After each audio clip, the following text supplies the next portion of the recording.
Whatsoever. It's always been his word basically against someone else. With him. I've talked to several other people and I've got a great deal of support for it. I know the city out there has refused to accept some recall petitions before out there. This is one I assure you, if they refuse to accept, it will go much further, much further. If we have to go all the way to federal court, it will be accepted.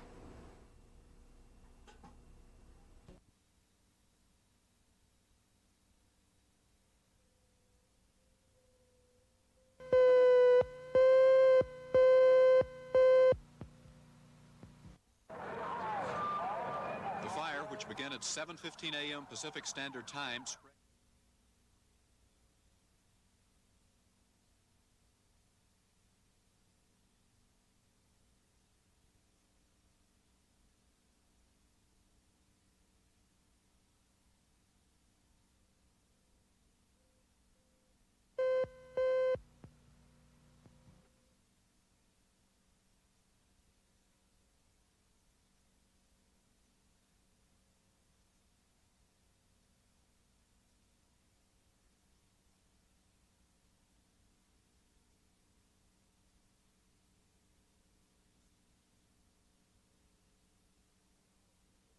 Survivors were taken to the Las Vegas Convention Center.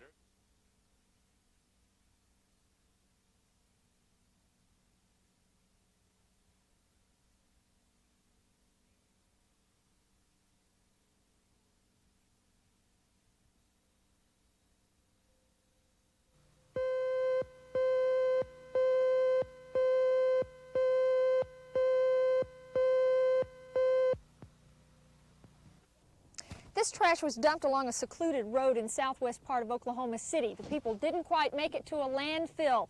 Well, this is a growing problem across the city, and they need some solutions. This recycling center offered residents on the southwest side some solutions, but the city council closed it down last spring. They said it cost too much to operate, but a group now wants to reopen it to give the city some relief. State officials say the city needs to start looking toward the future. As our landfills do fill up and we're forced to locate landfills further and further from the city, waste disposal is going to become very, very expensive. And by channeling these materials to the recycling industries instead of to disposal, then I believe that they can play a very important role in helping hold down costs for the city. The Sierra Club, along with City Councilman Jack Cornett, want to see this dump opened up again, along with its recycling center. They say it'll do two things. It'll help the southwest part of the city clean up and help develop a recycling program. City fathers will be looking at the problem tomorrow. Susie Webb, Action 4.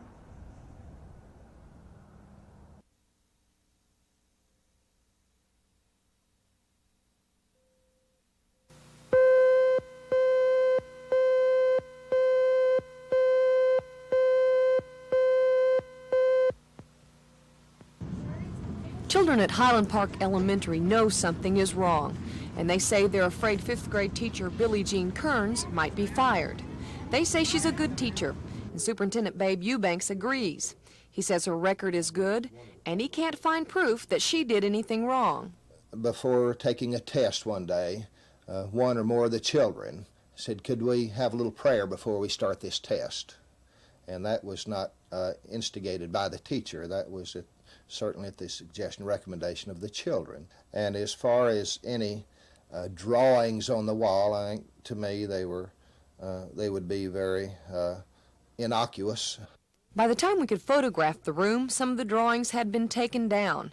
Superintendent Eubanks has been told that this issue may be taken to the school board, and he welcomes that. School administrators here say that there is no extra religious training going on in the classroom. There have been no formal charges filed, so from what they know now, their teacher has done nothing wrong. Jane Boone, Action 4 in Del City.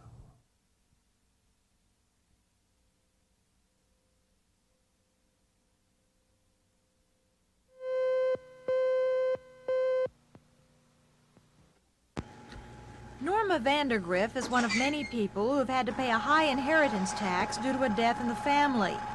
What makes Mrs. Vandergriff particularly upset is that she had to sell some of the land she inherited just to pay the tax. She says a death in the family is hard enough on a person, and when people get taxed on top of that for things she believes is rightfully theirs, she says it's just not right. Well, I feel it was a very unfair tax in that we were given a short period of time to pay this tax, which forced you to sell the land before you were ready to. Now there's a shopping center on this land. And then, of course, when I die, the kids will pay tax on the same land, and the same land. It's a vicious cycle. But House Speaker Dan Draper says a vicious cycle would be the result in eliminating the inheritance tax because the federal government would make up for it. It perhaps would be wise for us to look at maybe raising that exemption or some modest adjustments in the tax rates to bring our tax liability at the state level more in line with what the federal credit is. But to totally eliminate the tax really makes no sense at all because all the people we're helping the most is the federal government. Draper would rather provide tax relief through the state income tax. The Republicans want to take the sales tax off food as a way to give a tax cut. But Draper says that would create a real nightmare for checkout clerks. They would have to separate food from all the other items. But at any rate, it looks like lawmakers are going to have a nightmare of their own as they try to come up with a workable tax cut plan. Bella Shaw, Action 4.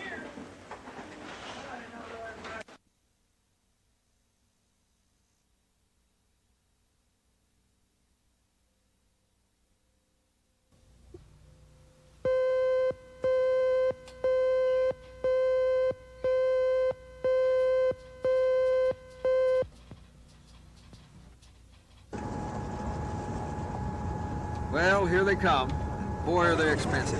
As a matter of fact, live Christmas trees are about 15 to 20% more expensive this year.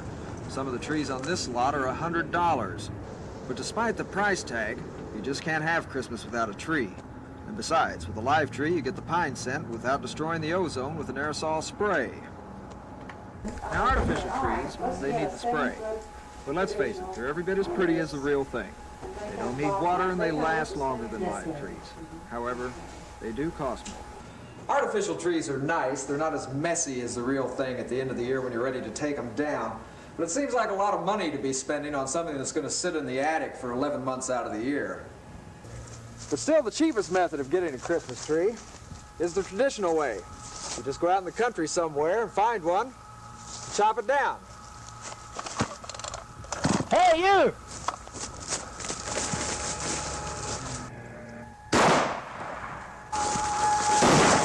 Ted Brown, Action 4.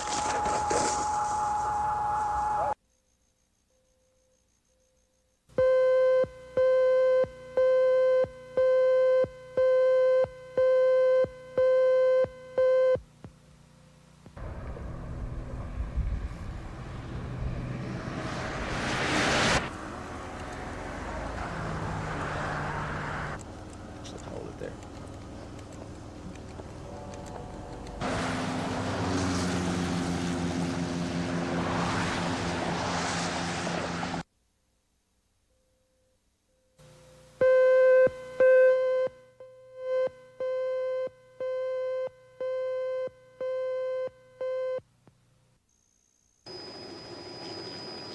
It was announced yesterday that Canada sold 2 million tons of wheat to Moscow. One of the reasons that Canada pulled out of the American-led boycott is because of U.S. grain sales to other nations. Just last month, the U.S. made a deal with China. China had been considered a traditional Canadian market. The Oklahoma Wheat Growers Association supported the embargo in the beginning, but since it never really affected Russia, the association would like to see it lifted. The embargo apparently didn't hurt them all that much, but it sure hurt we wheat producers in that the prices were at least $1 below what economists were anticipating them to be. So we really took a beating off of it. President-elect Ronald Reagan says he wants to lift the embargo, but no specific date has been released. Buck Clements says just the talk of stopping the embargo is helping the wheat price. According to Clements, Oklahoma farmers have to depend on the export of over 70% of their wheat. So lifting the embargo will definitely benefit Oklahoma farmers. Ben McCain, Action 4.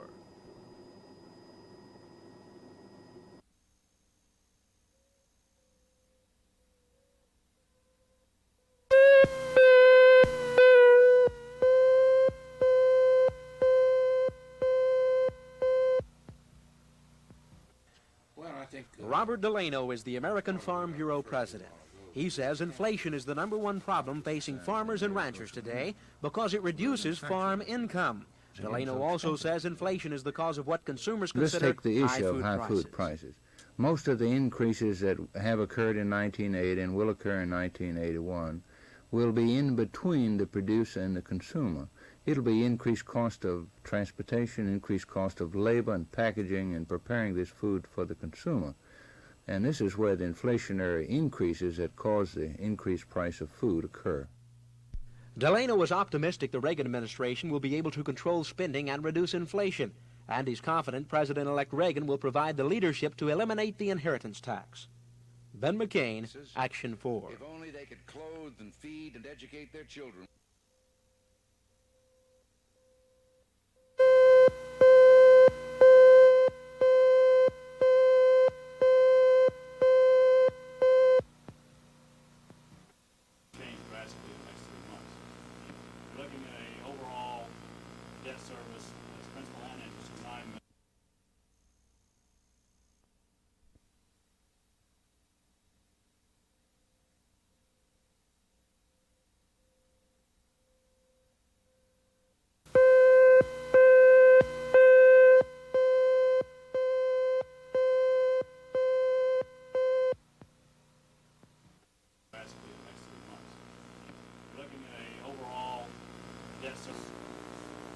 In terms of selling these valuable water rights in the state of Oklahoma today, regardless of problems, we're in pretty good shape.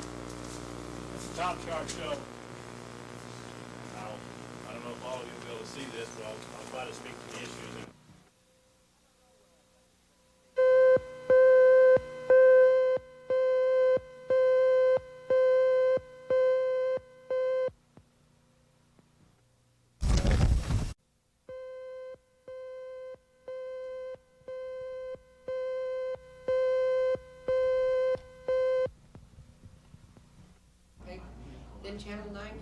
This family reunion tonight in Yukon was a long time in coming. Too long, if you ask Lorraine Sands. You see, she hasn't seen her daughter Linda for 33 years.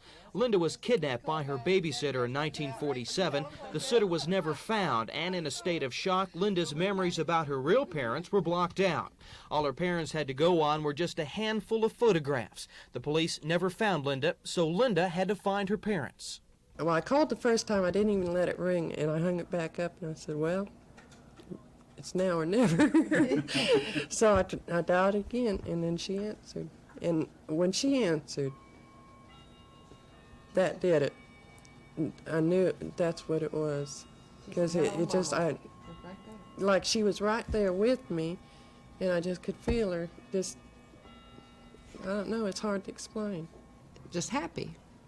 That's all I can say. Really satisfied inside. When I laid down last night and finally went to sleep, I slept. That's all. Lorraine Sands says she's found more than her daughter. She has a new son-in-law, 2 new grandbabies, and a brand new life. From Yukon, Mark O'Neill, Action 4. We got Sister and Sarah and Susan.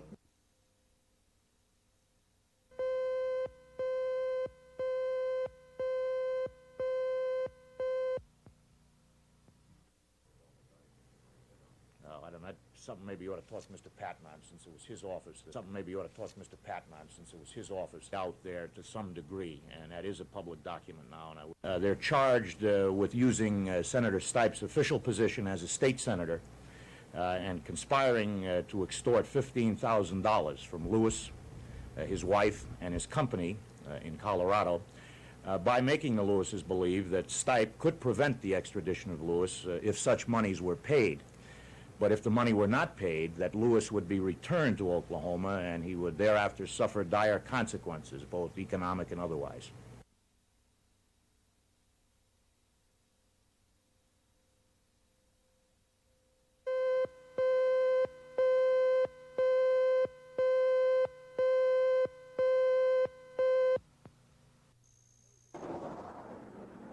Heritage Place is, as the sign reads, where champions are sold.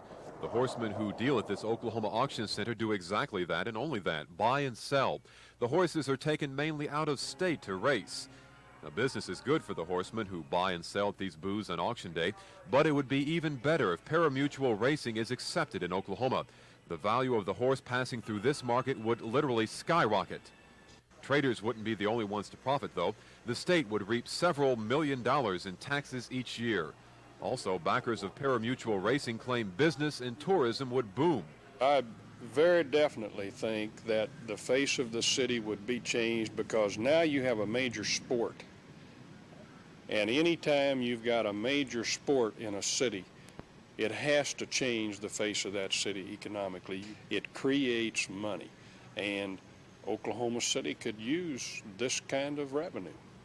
Ventry cites horse racing in Arkansas as an example. In a 58-day racing season this year, the track at Hot Springs grossed $120 million, of which $8 million in taxes went to the state of Arkansas. And the Hot Springs economy prospered from tourism. Of course, Hot Springs is in Arkansas, not in Oklahoma. But horsemen say a Pari-mutuel racing system would work just as well economically here in Oklahoma. But then again, opponents are not primarily concerned about economics, dollars and figures. They're worried about what boils down to legalized betting. And that's a question the voters here in the state of Oklahoma will have to answer themselves. Larry Audis, Action 4.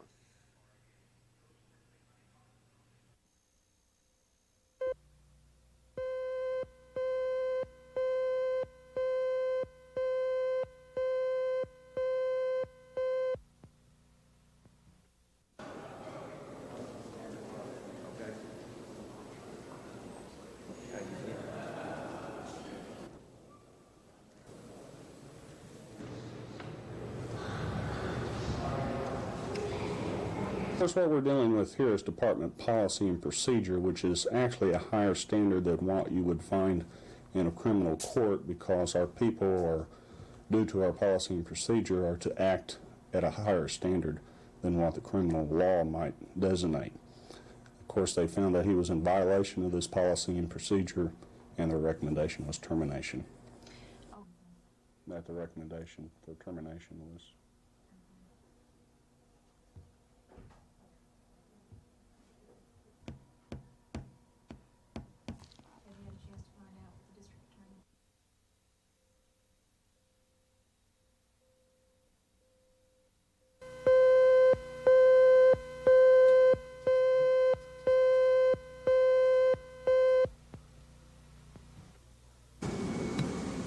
Looks peaceful out here now, but come the weekend and this area is dotted with hunters who aren't supposed to be here.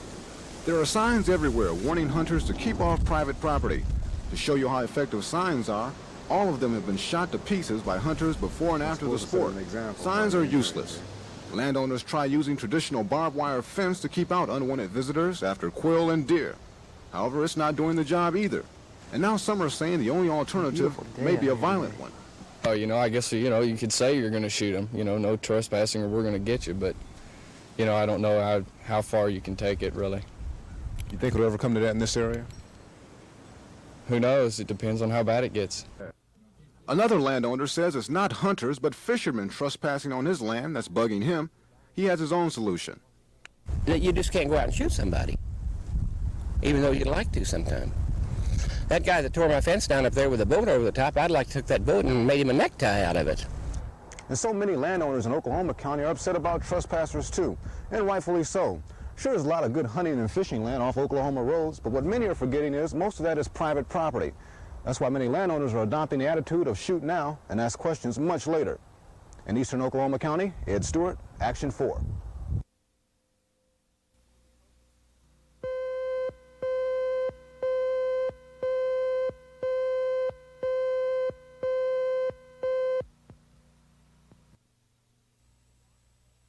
Grand jury members took a walk today as part of their investigation into the sheriff's office. They decided since the sheriff wouldn't come to them, they'd go to him.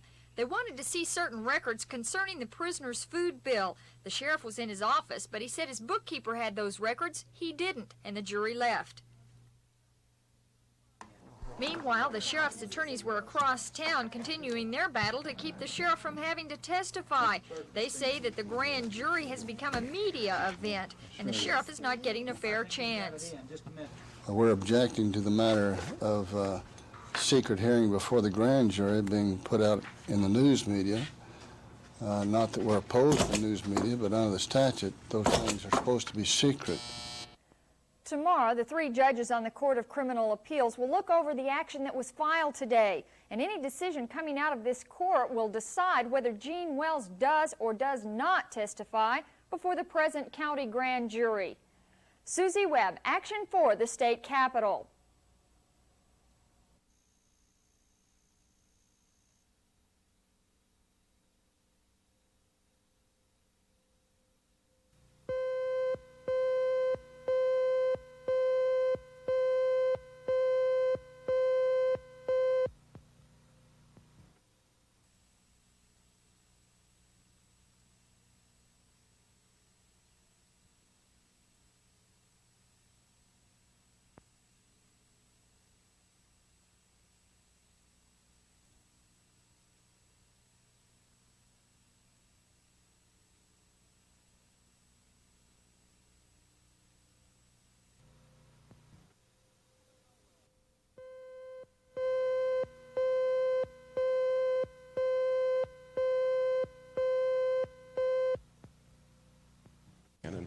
Probably I have the most traveled record of anybody next to the mayor.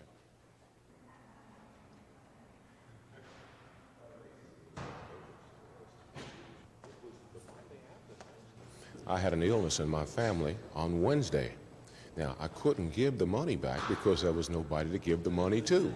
So Monday, I gave the money and the ticket back. I couldn't cancel. There was no way I could have. I didn't know I was going to have an illness, and certainly I didn't use any of the money.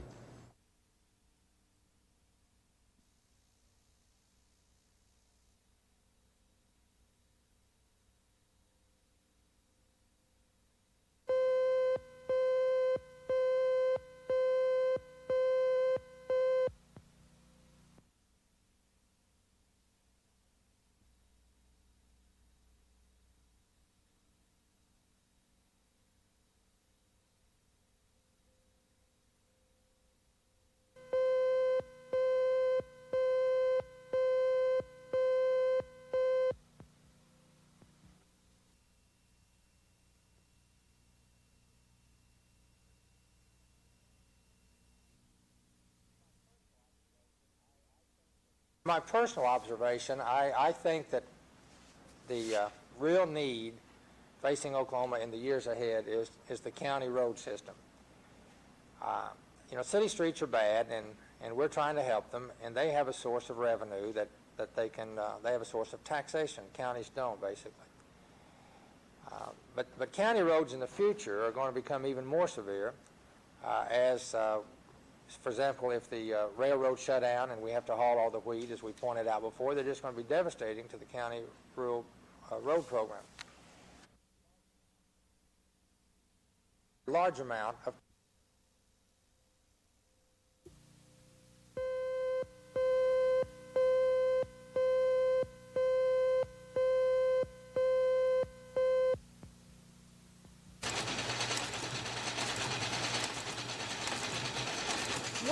tax forms are hopping off the press ahead of schedule. The Tax Commission usually mails the forms in January, but things were going so well this year, the Commission decided to get them out right away. It's the earliest time ever. The individual forms have to be labeled and addressed correctly before they can go out, and it's unbelievable how many forms have already made their way through the printing room. All these tax forms are waiting for the mail trucks to pick them up. That means you'll have a little more time to worry about your income tax. But still, the Tax Commission is happy it was able to get the forms out earlier. It's an indication that we're doing a few things right, that we're making an effort to serve the taxpayers a little better, to get the forms to them earlier so that they'll have them on time. And a lot of things that we haven't been able to do in the past that we're gradually coming around to. And they'll soon be coming around to their busiest time of year when the tax returns start coming back. We'll see how quickly the Tax Commission can process those next spring. Bella Shaw, Action 4.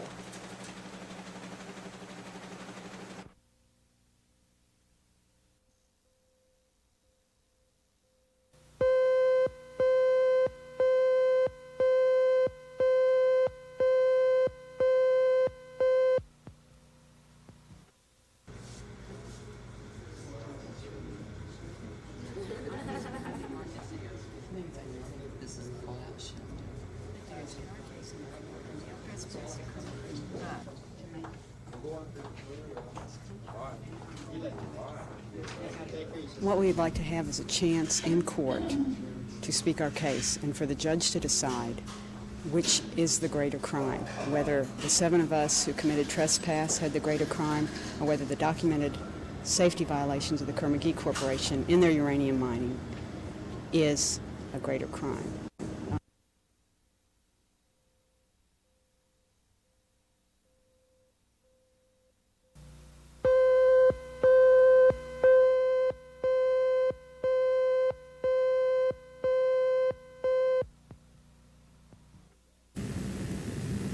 Anytime anybody dies, it's a real tragedy.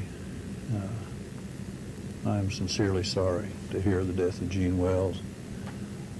I express the condolences of this office and myself personally to his family and friends. There is still a grand jury impaneled. I think it would be highly improper for me to comment any further than that at this time.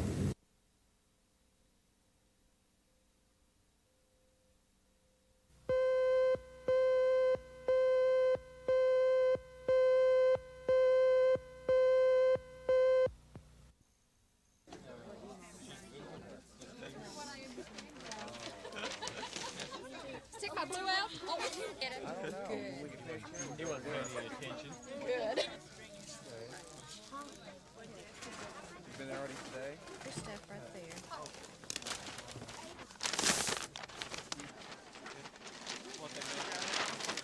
Wait a minute. Here, hold on. Look out the door. Head towards the door like we're going home.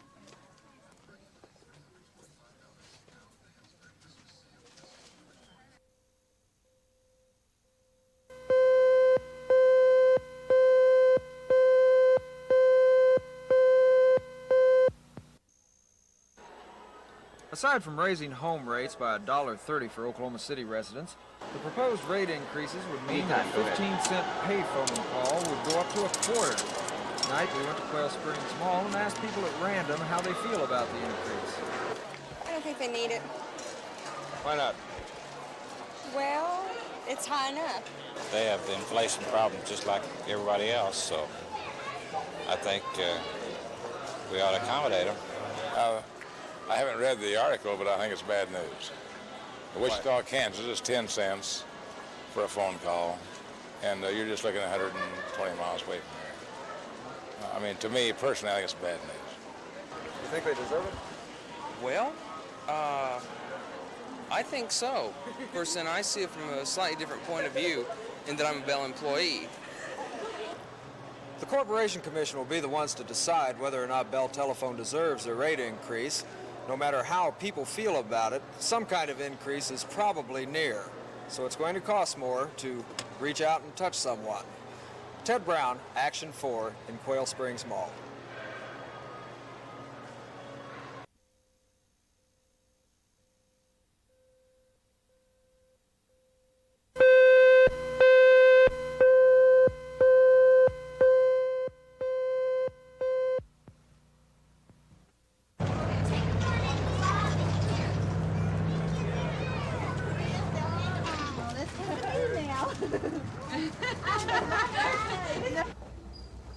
Wait, he's taking pictures of us. Why don't you get in here and get out of here?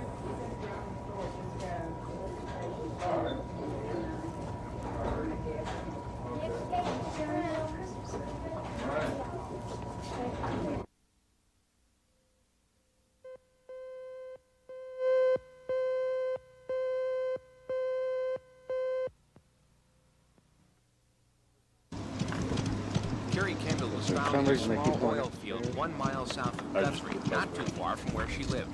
Oklahoma City's police helicopter spotted her body about 9:30. Local police called in detectives from the State Bureau of Investigation to help with the case.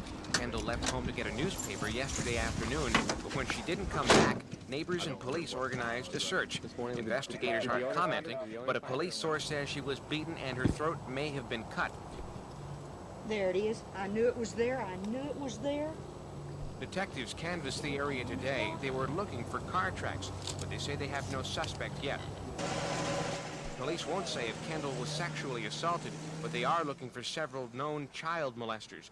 Police also aren't saying when and how she died. That will come after an autopsy in Oklahoma City this afternoon. Both the OSBI and Guthrie police will continue looking for Carrie Kendall's murderer. Rick DeRay is Action 4, Guthrie.